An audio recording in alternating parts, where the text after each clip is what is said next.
Pessoal, e hoje, além do Dia dos Namorados, né, véspera também do Dia de Santo Antônio, 12 de junho, a data importante também, que está ligada ao coração. Gente, hoje é o Dia Nacional de Conscientização da Cardiopatia Congênita, ou seja, né, a normalidade aí no coraçãozinho apresentado pelo bebê, ainda muitas vezes durante a gestação. Aqui comigo a médica Gisele Leite, cardiopediatra. Muito bom dia, prazer tê-la aqui para falar desse tema que muitas pessoas acabam não conhecendo, que existe até um dia, né, específico para essa questão da conscientização.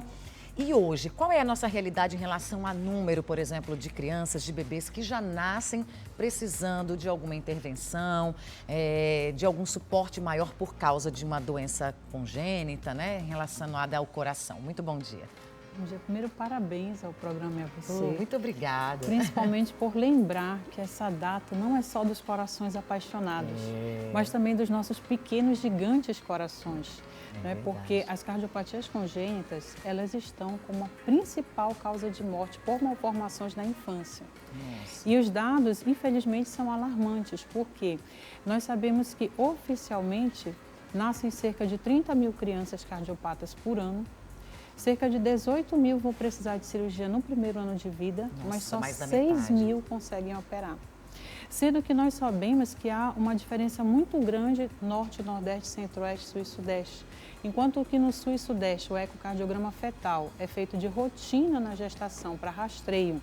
Sim, de cardiopatia porque isso já tem como saber ainda durante a gestação. Isso, independente de ser SUS, convênio ou particular, tem isso lá, por conta de que tem número de profissionais para fazer. A realidade do norte, nordeste e centro-oeste é bem diferente. Então, você ainda tem muito aquela situação de que as crianças nascem sem diagnóstico e muitas vezes morrem sem diagnóstico. Nossa. Por isso que os dados são alarmantes e são subnotificados, que é mais preocupante ainda. E o conhecimento literalmente liberta.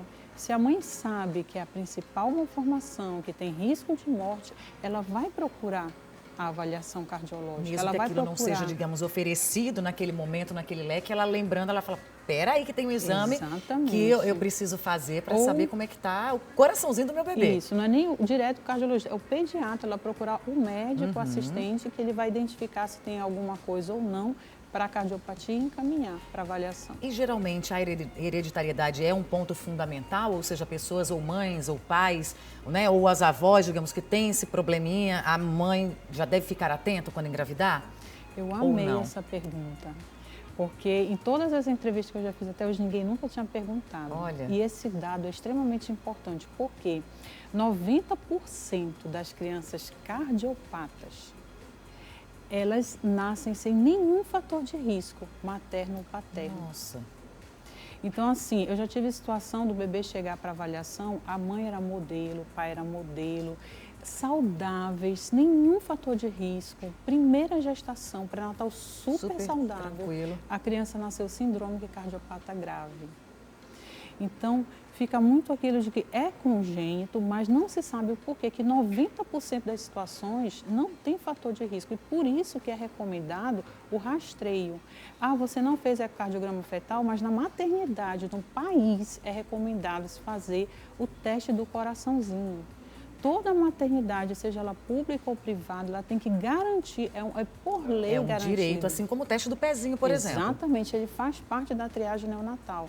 Então, no teste do coraçãozinho, você vai conseguir rastrear se tem cardiopatia congênita grave. Se tiver, é justamente aquela que é a terceira causa de morte no período de recém-nascido, que se não diagnosticar, acaba indo a óbito. E esse teste é feito quando? Em que momento da vida do bebê? Na maternidade, entre 48 e 72 horas ou antes da alta. É um teste simples e indolor. Assim que nasce, até 3 dias depois, tem que fazer assim como do entre pezinho? 48 e Entre 72 48 e horas 72. de vida. Isso, Entre porque 2 a quando o 3 bebê dias. nasce, ele nasce roxinho, Sim. ele nasce com furinho canal e tudo isso vai reverter nesse período. E é um teste indolor, simples, vão colocar só um oxímetro no dedinho da mão direita e um dos pés para verificar a saturação. E se tiver diferença ou uma saturação baixa, indica cardiopatia congênita e tem que fazer o quê? Ecocardiograma. Olha, então antes da alta hospitalar. Então, eu queria que você já deixasse agora essa mensagem, né, para as mães, para quem está grávida, quem está pensando em engravidar. Como é que deve ser a rotina na questão mesmo da gestação, desses cuidados com o coração, digamos, do bebê? E assim que nasce, tem que procurar mesmo esse serviço não estando disponível, digamos assim, pelo menos da forma como deveria, né? A questão da informação principalmente. Exatamente. Durante a gestação, se tiver fator de risco, é recomendado o ecocardiograma fetal para rastreio. Tá.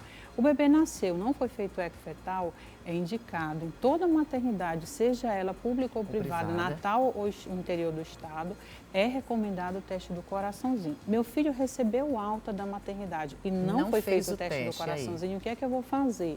Avaliação médica de rotina.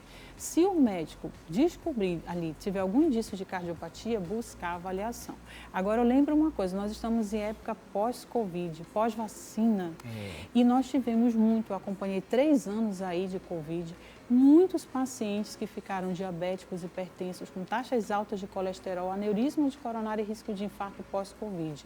Então, a Academia Americana de Pediatria recomenda que toda criança, em janeiro de 2021 publicaram isso, toda criança que teve Covid ou parente com Covid tenha avaliação médica e, se for antes de atividade física e mais ainda competitiva, avaliação cardiológica para afastar esse risco cardiovascular. A gente, tem que se cuidar, né? Muito obrigada pelas suas informações. Com certeza ligou aquele sinalzinho de alerta a muitas pessoas que não sabiam, né? De todo esse processo que se deve ter antes, durante e depois. Obrigada, viu? Até uma próxima. Parabéns aos nossos pequenos gigantes corações. É isso aí, muito obrigada. Um bom dia.